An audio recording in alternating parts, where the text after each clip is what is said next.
இந்த கஸ்டமர் வந்து கடலூர் சென்னையில போய் பண்ணிருக்காங்க. சென்னையில இந்த அளவுக்கு மோசமா பண்ணிருக்காங்க. இந்த மாதிரி பண்ணாதீங்க. மெனக்கெட்டு இப்ப கடலூர் இருந்து சென்னைக்கு போய் இப்ப சென்னையில பல செலவு பண்ணிட்டு மறுபடியும் இப்ப திருச்சி கொண்டிருக்காரு ரெக்கவரி பண்றதுக்காண்டி. நம்ம சரி பண்ணிடலாம், அதுவும் பெரிய ப்ராப்ளம் சரி பண்ணிடலாம். இப்ப இந்த மாதிரி யாரும் ஒரு அன்சேஃபா போய் அன்ப்ராப்பரா போய் பண்ணிடாதீங்க. ஒரு தடவைக்கு 4 தடவை வந்து செக் பண்ணி எங்க நல்லா பண்றான்னு பார்த்துட்டு அவங்கள்ட்ட நீங்க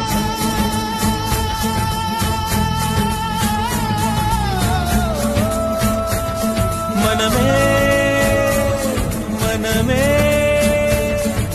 சபதம் வெல்லும்